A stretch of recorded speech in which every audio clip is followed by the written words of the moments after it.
Morning বন্ধুরা, কেমন আছো তোমরা সবাই? আশা করি সবাই তোমরা ভালো আছো। তো আজকে তোমাদের সাথে যেটা শেয়ার করব সেটা হলো ঘরোয়া পদ্ধতিতে বাজারের কোনো কেমিক্যাল ছাড়া কি করে সাবান তৈরি করা যায়।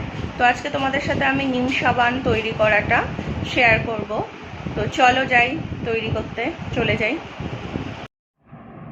বন্ধুরা, এই যে নিম পাতাগুলো এইভাবে ছাড়িয়ে নিচ্ছি, দেখছো? এইভাবে সব নিম পাতাগুলোকে ছাড়িয়ে ফেলবো।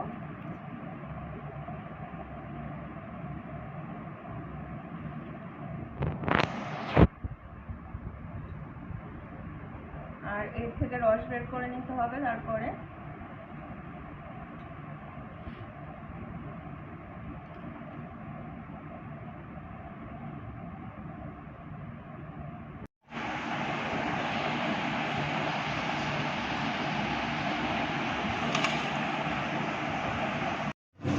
বন্ধুরা, এবার এটাকে ভালো করে ধুয়ে নিতে হবে নিম পাতাগুলোকে জলে 2-3 বার করে করে, যাতে এর গায়ে যদি সাদা সাদা যে পোকায় বাসা করে ওগুলো যদি থাকে সবগুলো উঠে যায়।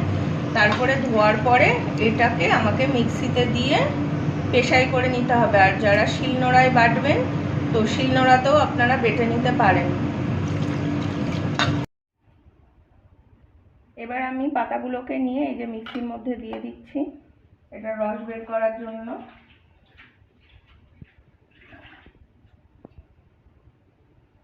এই যে দেখছেন পাতাগুলোকে মিক্সিতে দিয়ে দিলাম। এবার এগুলোকে আমি মিক্সিতে পেশাই করে রসটা বার করব। বন্ধুরা, এই যে পেশাই করা হয়ে গেল দেখতে পাচ্ছেন। এবারে এটাকে একটা পরিষ্কার সাদা কাপড়ের মধ্যে নিয়ে এটাকে রসটা বার করে নেব। রসটা বার করে তারপর কাজে লাগাবো। বন্ধুরা, এই যে এটা মার্কেট থেকে কিনে আনা হয়েছে, এটা সোপ বার একটা। তো এটা গ্লিসারিন সোপ বার। তো এরকম পাওয়া যায় মার্কেটে, আপনারা যদি কিনতে চান তো মার্কেট থেকে বলে এরকম কিনতে পারবেন। তো এটা অনেকটাই বড়, 1 কেজির এটা। তো এর থেকে আমি 250 কি 300 গ্রাম মতন নেব, নিয়ে আজকের কাজটা চালাবো। আর বাকিটুকু রেখে দেবো, পরবর্তীতে আরও অন্য কোনো সোপ বানালে তখন ইউজ করব। তো এই উপরের মুখটাকে আমি প্রথমে কাটিং করে নিচ্ছি।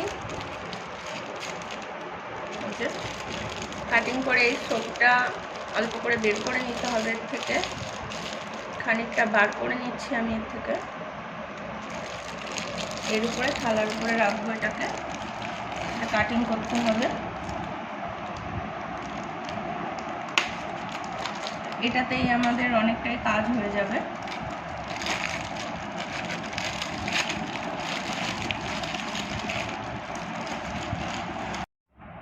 দেখুন এইভাবে কিউব কিউব করে এটাকে কেটে নেবেন আপনারা। যেভাবে কাটিং করছি দেখে নিন। এইভাবে কাটিং করার পর আবার ছোট ছোট টুকরো করে কাটিং করে নেবেন, তাহলে এটা গলতে সুবিধা হবে।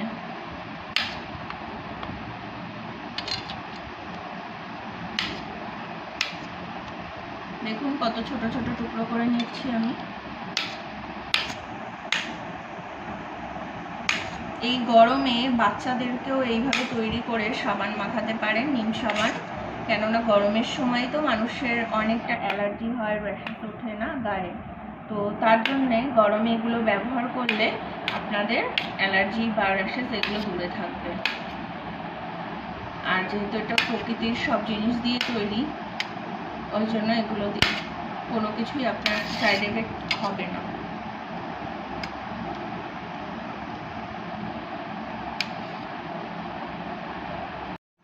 বন্ধুরা, এই যে দেখছেন এগুলো কাটিং করা হয়ে গেছে।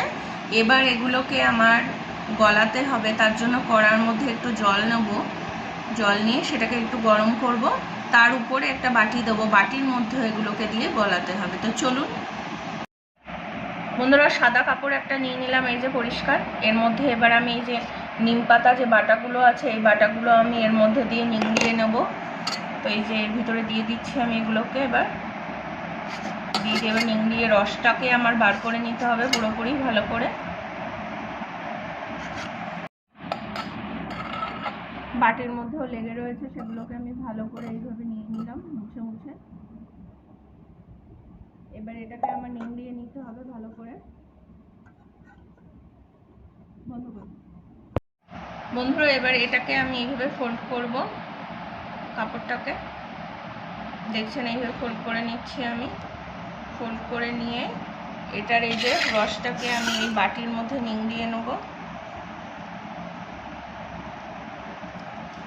এই যে দেখেছেন কত রস বেরোচ্ছে এর থেকে, দেখুন। ভালো করে এটাকে নিংড়িয়ে নিতে হবে, রস যাতে একটুও না থাকে, এটাই দরকারি আমাদের।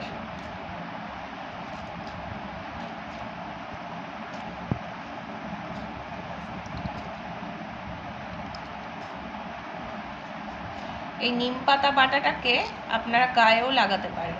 যাদের র্যাশ ওঠে গায়ে তারা একটু এতে নারকেল তেল মিশিয়ে, নারকেল তেলের সাথে একটু হলুদ দেবেন, কাঁচা হলুদ দিয়ে ওটাকে ভালো করে নেবেন, মিশিয়ে নিয়ে গায়ে মাখবেন, বা ছোটদেরও গায়ে মাখিয়ে দেবেন, খুব উপকার এটা। দেখুন এই যে রস বেরিয়েছে, এটাই আমার কাজে লাগবে সাবানে ব্যবহার করতে। বন্ধুরা এই যে কড়ার মধ্যে একটা বাটি দিয়েছি দেখছেন, এই আর নিচে দেখছেন জল আছে, এইভাবে একটু জল দিতে হবে আর বাটিটা গরম করে নিতে হবে জলে। এবার আমি সোপের যেগুলো টুকরো করেছি ওগুলো ওর মধ্যে দিয়ে দেবো। দেখছেন এই যে সোপের টুকরোগুলো করেছি আমি এর মধ্যে চামচে করে করে দিয়ে দিচ্ছি। আর এটা এরকম এবার গলতে শুরু করে দেবে সোপটা। দেখেছেন গলতে শুরু করে দিয়েছে সোপটা। এটাকে কিন্তু নাড়াতে হবে, নাইলে নিচে লেগে যাবে। দেখুন বন্ধুরা এটা গলতে শুরু করেছে, একটু নাড়াচাড়া করতে হবে এটাকে, না হলে নিচে লেগে যাওয়ার ভয় আছে এটা। দেখছেন এই যে নাড়াচাড়া করছি আমি এইভাবেই, এটা আস্তে আস্তে এবার হয়ে যাবে। দেখুন বন্ধুরা সাবানের যেটা ছিল সেটা পুরো একদম গলে গেছে, সোপের যে বারটা ছিল সেটা পুরো গলে গেছে। এখন এর মধ্যে আমি আস্তে আস্তে করে এই যে নিমের রসটা দেখছেন এটা এর মধ্যে ঢালবো আর এটার ভিতর মেশাতে থাকবো আস্তে আস্তে করে। দেখেছেন কি সুন্দর মিশে যাচ্ছে এর ভিতরে। এবার এটাকে আমি নাড়াতে থাকবো একটু।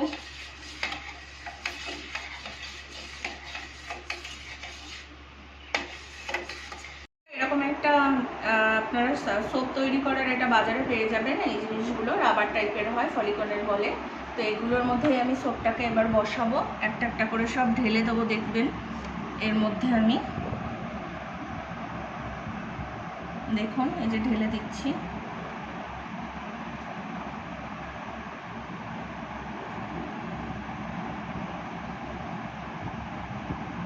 আর এটাকে আমার রেখে দিতে হবে 3 থেকে 4 ঘন্টা পুরো ঠান্ডা করার জন্য, কেন এখন তো গরমকাল, ওই জন্য একটু টাইম লাগবে।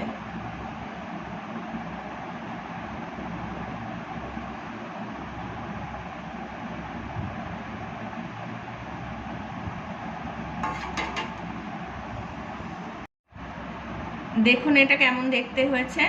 আর এটাকে আমার 3 থেকে 4 ঘন্টা রেখে দিতে হবে, রেখে দিলে পুরো সোপটা জমে যাবে। আর তারপরে আমি আপনাদেরকে দেখাচ্ছি, এটা যখন হয়ে যাবে তখন আপনাদের কাছে এসে দেখাচ্ছি যে কেমন হয়েছে।